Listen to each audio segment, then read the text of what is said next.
Hey students, it's life group time again. I'm so thankful that you are part of our life groups and you're engaging. Again, I feel like saying this every week and you're probably tired of hearing it every week, but thank you for hanging in and being part of a digital group and just, man, being flexible, not just for a week or two, but really for the past 3 or 4 months. It's been unique. It's been frustrating. It's been different. And, as I've heard and just texted, with a lot of students over the past several months, just you guys are like, I can't wait for it to be back to normal. I can't wait to be back in person with my life group. And so I know it's been frustrating, but I believe that one thing quarantine and COVID and being socially distant has taught us is that we are wired to have community. We are wired to have interaction. We are wired to be in the lives of other people, and digital's a great, plan B, but it is not meant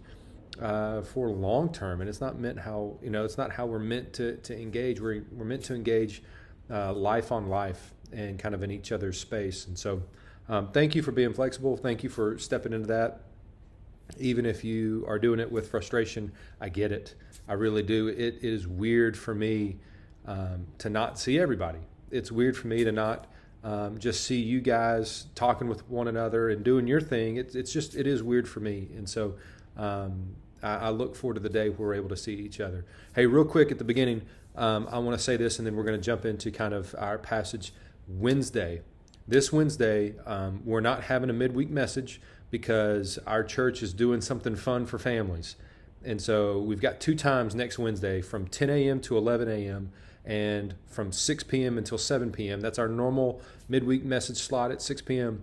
But we're going to do something, I believe, pretty awesome. Now, don't hear awesome like we're flying everybody to Disney World or we're having an amusement park show up into the parking lot.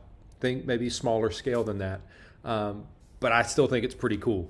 So again, next Wednesday, which would be July 15th, bookmark that time. You can be at the 10 a.m. time, you can be at the 6 p.m. time, you can be at both. But I think it would be pretty cool. And it's just something fun that our church, Hermitage Hills, is doing, not just for students, but for all of our church family, because we know it's been a hard few months. And so I'm excited about what that's going to be. So more details, that's a little bit of a tease, but more details are going to be released on our social media. So stay tuned. All right, so today, as we are in Life Group, we are still walking through the book of Mark. And last week we finished off chapter 3. This week we're going to look at the bulk of chapter 4. And in chapter 4, Jesus starts teaching. And so in chapter 3, Jesus, called his disciples. He healed a few people. He then called 12 men from the crowd to follow him, and they did. And we got the list of the guys. And last week we talked about how maybe these weren't the guys that you would start if you're going to start a business, if you're going to start a band, if you're going to start a team, if you're going to start maybe even just hey, I need to make some new friends. All of these guys probably wouldn't be the group that you would start those things with because, well, Matthew was a tax collector. Nobody liked tax collectors. And, some of the guys were fishermen and they smelled bad. I mean, yeah, they caught fish and they worked hard, but, I mean, they kind of smelled bad. These were just normal, average guys. But these were the 12 that Jesus called, and these were the 12 that responded with obedience. And so as Jesus called them, they were like, let's roll, let's do this, let's follow him. And so that's chapter 3. And then chapter 4, Jesus starts teaching. Well, he's teaching again. He's still around the crowds. And he teaches in a very unique way. He starts teaching in parables. Now, parables is something that for you and I in 2020, we're probably only going to hear that from a Bible. You're not going to read a book of parables necessarily unless you're reading the Gospels. But let's not be scared of that word. A parable is a story that Jesus would tell. It's a made-up story that he would tell, but he's leveraging something that the people already knew from culture or just their experience. It leveraged something that was already common in people's knowledge base, but then he would tweak it a little bit. He would insert himself somehow in the role of the story. And one of the most famous parables is the parable of the Good Samaritan, that Jesus is telling a made-up story, but he's using something that people already knew. He knew, and the people knew, that a Jew would never want to be helped by a Samaritan, and a Samaritan would never really help a Jew. But when he told that story, the Samaritan was the hero. And that flipped the script on people, and it messed with them, because then he was teaching on who's your neighbor. You want to love your neighbor, and you're going to ask me who my neighbor is? Let me tell you. Let me make the least likely person the hero to prove my point that we ought to love everybody, not just the people like us, the people that may be the most difficult to love. That's what the kingdom of God looks like. So Jesus was taking things that people knew, again, this knowledge base from culture, from their experience, and then he would just tweak it just a little bit in a way that only Jesus really could. And so we see that at the beginning of Mark chapter 4. And one of the more famous parables Jesus gets into is the parable of the sower, or maybe the parable of the soils, depending on what perspective you want to look at. It's about a farmer who is just throwing seed on different types of soil, but Jesus explains what happens to the seed on those different types of soil.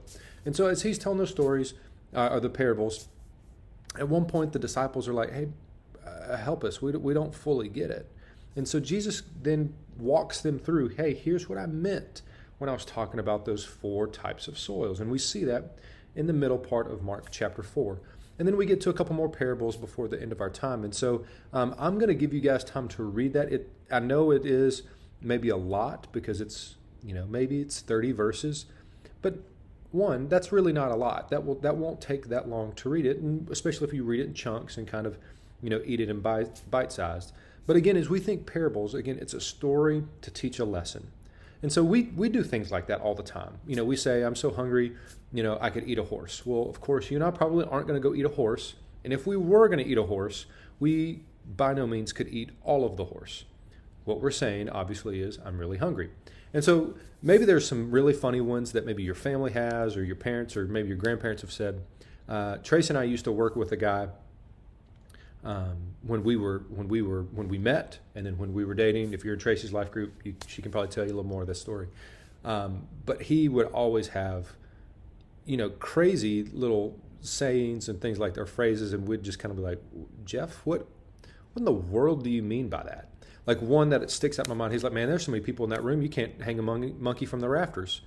We're like, what does a monkey have to do at all with the capacity of that room? And he was just saying, it's so full, a monkey who can climb over stuff, it doesn't even have room to hang from the ceiling. As it's moving from place to place, it's so full in there. And we're like, nobody on planet Earth has ever heard that expression ever, Jeff. So he was always good for just some crazy sayings. But again, we do that concept all the time.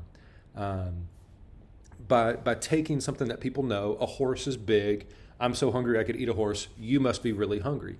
And so again, Jesus is doing that, but instead of a sentence, he's doing it in a story, and which is actually pretty wise, because you're able to add more layers and more levels of teaching through a story than you can a sentence.